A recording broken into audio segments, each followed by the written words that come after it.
যে বিষয়গুলি আপনাকে না জানলেই নয়, না হলে আপনার ম্যাচুরিটি ক্লেমটি পেন্ডিং হয়ে থাকবে এবং আপনার ব্যাংক অ্যাকাউন্টে টাকা ঢুকতে দেরি হতে পারে। জানুয়ারি, ফেব্রুয়ারি আর মার্চ মাস, এই 3 মাসেই সব থেকে এলআইসি পলিসি হোল্ডারে ম্যাচুরিটি ক্লেম পেমেন্ট থাকে। এর কারণ হলো এই সময়ে সব থেকে বেশি মানুষ এলআইসির পলিসি পছন্দ করেন এবং এলআইসি পলিসিতে ইনভেস্ট করতে আগ্রহী হন, যে কারণে আপনার নির্দিষ্ট টার্ম বা মেয়াদটি শেষ হওয়ার পর আপনি এলআইসি থেকে পাওয়া ম্যাচুরিটি ডিবি অর্থাৎ ম্যাচুরিটি ডিসচার্জ ভাউচার ফর্মটি কিভাবে ফিল আপ করবেন তার ডিটেলস ইনফরমেশন আজকে আপনাদের সামনে এই ভিডিওতে স্টেপ বাই স্টেপ তুলে ধরবো। সুতরাং আপনার ম্যাচুরিটি ক্লেমটি নির্দিষ্ট তারিখে পাওয়ার জন্য ম্যাচুরিটি ক্লেম ডিউ ডেটের আগেই যদি আপনার ফর্মটি যথাসময়ে সাবমিট করে দেন, তাহলে আপনি সঠিক সময়ে আপনার ম্যাচুরিটি ক্লেমটি আপনার ব্যাংক অ্যাকাউন্টে পেয়ে যাবেন।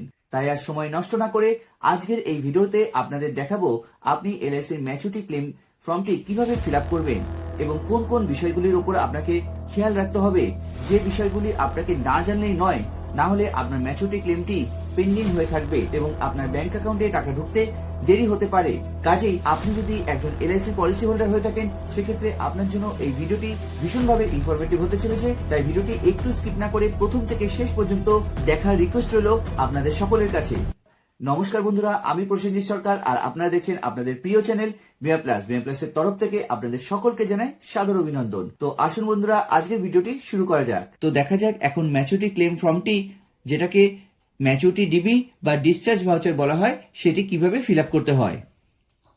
তো এরকম একটি ম্যাচুরিটি ক্লেম ফর্ম হবে এলআইসি অফ ইন্ডিয়া এবং যে ডিভিশনের আন্ডার থেকে এই ফর্মটি প্রিন্ট হয়ে থাকে সেই ডিভিশনের নামটি লেখা থাকবে। যেমন এটি কলকাতা সাবারবান ডিভিশনাল অফিসের প্রিন্টেড একটি ফর্ম।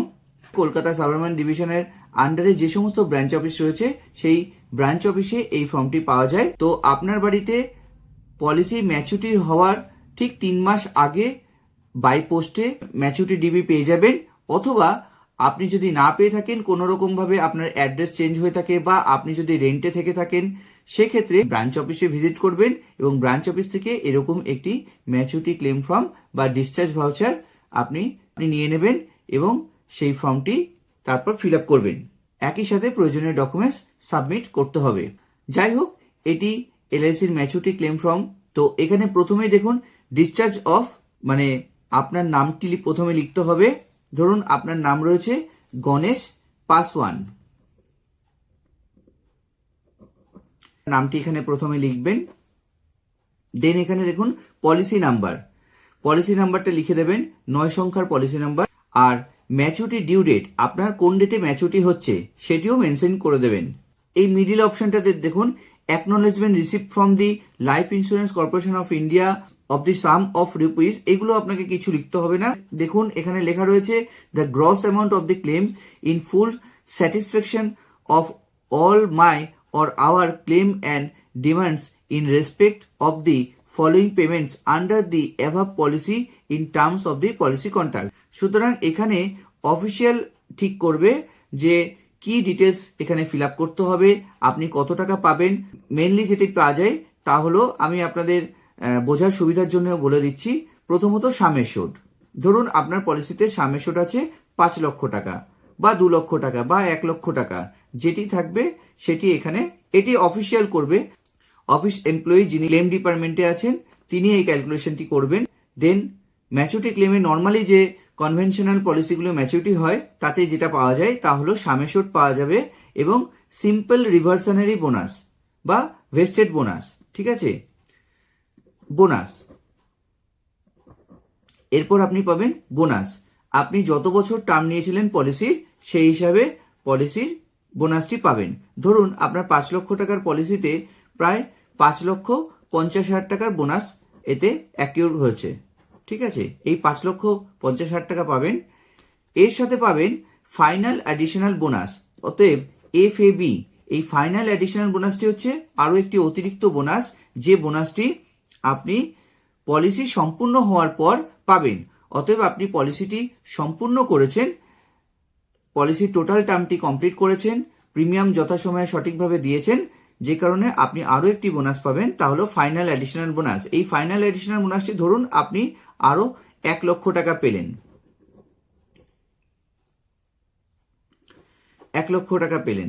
কাজেই আপনি টোটাল যে ম্যাচুরিটি পাচ্ছেন তা হলো এখানে প্রায় 11,50,000 টাকা টোটাল আপনি এখানে ম্যাচুরিটি পাচ্ছেন।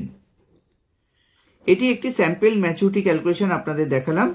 ম্যাচুরিটি অ্যামাউন্ট ধরুন এই অ্যামাউন্টটি আপনি পাচ্ছেন অ্যাপ্রক্স, ঠিক আছে। এক্সাক্ট ম্যাচুরিটি অ্যামাউন্ট আপনার পলিসি হিসাবে ম্যাচুরিটি ক্লেম ডিপার্টমেন্টে যিনি এই কাজটি করবেন তিনি এই ক্যালকুলেশনগুলি সমস্তটা লিখে নিয়ে তবে আপনার ক্লেমটি প্রসেস করা হবে। বা চাইলে আপনি নিজে আগে জেনে নিতে পারেন আপনি কিভাবে এটি পাচ্ছেন, তারপরে আপনি প্রয়োজনীয় ডকুমেন্ট সহ এটি সাবমিট করবেন, ঠিক আছে। যদি আপনার কোথাও ডাউট থাকে, আপনার যদি কোনো কোয়ারি থাকে, তাহলে কিন্তু আপনি আগে জেনে নেবেন। সুতরাং আপনি ম্যাচুরিটি ক্লেমের এই ফর্মটি জমা দেওয়ার আগে এই ডিটেলসগুলো কিন্তু জেনে নেওয়া আপনার দরকার, এবং আপনি পলিসি হোল্ডার, অবশ্যই আপনার রাইটস রয়েছে আপনার জেনে নেওয়া। কাজেই সামেশোর আপনি কত টাকা রয়েছে আপনার পলিসিতে সেটি জানলেন, এবং সামেশের উপর বেস করে যেটি আপনি সিম্পল রিভার্সানারি বোনাস বা ভেস্টেড বোনাস যেটি পাচ্ছেন সেটিও আপনি জানলেন, এবং ফাইনাল অ্যাডিশনাল বোনাস কত পাচ্ছেন সেটিও জানলেন। এরপরেও যদি আপনার পলিসিতে কোনো লোন নেওয়া থাকে, কোনো ইন্টারেস্ট যদি ডিউ থাকে, কোনো এক্স চার্জেস থাকে, সেগুলি ডিডাকশন হচ্ছে কিনা সেটিও আপনার এখানে অফিসিয়াল মেনশন করে দেবে। সেটি জেনে নিয়ে তবেই কিন্তু আপনি ক্যালকুলেশনটা ভালো করে বুঝে নিয়ে তবেই কিন্তু আপনি ফর্ম সাইন করে জমা করবেন, ঠিক আছে, তার আগে নয়। তো এইরকম ভাবে আপনার পলিসির ম্যাচুরিটি ডিটেলসটি জানতে পারবেন। দেন আপনাকে যেটা করতে হবে, আপনাকে এইখানে ডিটেলসগুলি ভরতে হবে। দেখুন এখানে নেফট ফর্মের আলাদা দেওয়ার প্রয়োজন নেই। যদি আপনি আগে থেকে পলিসিতে নেফট এন্ট্রি করে রাখেন বা আপনার ব্যাংক অ্যাকাউন্ট লিঙ্ক করে রাখেন, তাহলে আপনার অটোমেটিক যদি 5 লক্ষ টাকার সামেশ্বরের বিলো 5 লক্ষ টাকা সামেশ্বর হয়, তাহলে ম্যাচুরিটি ডিরেক্ট পেমেন্ট হয়ে যাবে। 5 লক্ষ টাকার নিচে কোনো কোনো ক্ষেত্রে 2 লক্ষ টাকা পর্যন্ত ডিরেক্ট পেমেন্ট হয়ে যায়। আর যদি আগে থেকে নেফট করানো না থাকে, সেক্ষেত্রে আপনি নেফট ডিটেলস অর্থাৎ ব্যাংক ডিটেলসটি এখানে ফিল আপ করবেন। ধরুন আপনার স্টেট ব্যাংকে অ্যাকাউন্ট রয়েছে, তাহলে এখানে ব্যাংক অ্যাকাউন্ট নাম্বারটি লিখবেন, তারপর আপনার ব্যাংকের নামটি লিখবেন, ব্যাংকের নামটি লিখে দিলেন, এবং ব্রাঞ্চ কলকাতার একটি ব্রাঞ্চ সেটি লিখে দিলেন।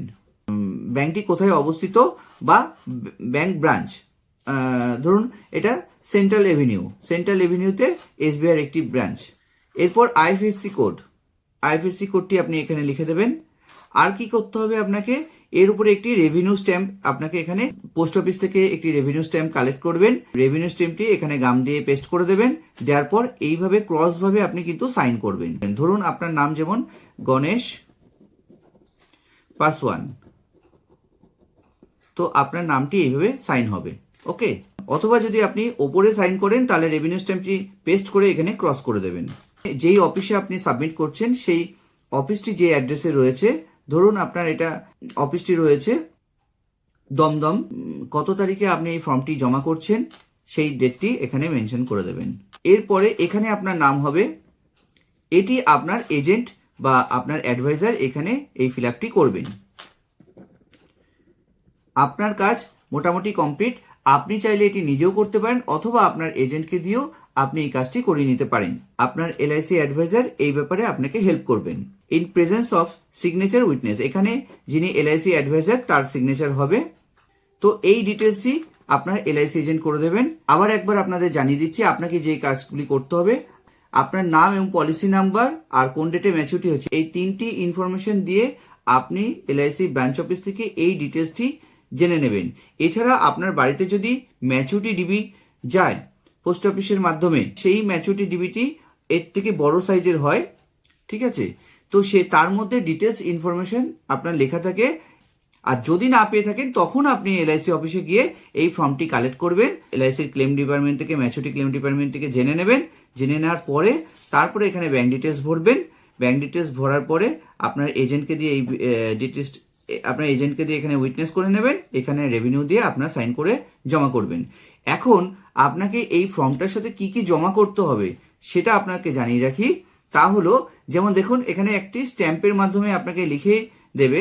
ফর্মের সঙ্গে যা সঙ্গে আনবেন সেটি হচ্ছে অরিজিনাল পলিসি বন্ড।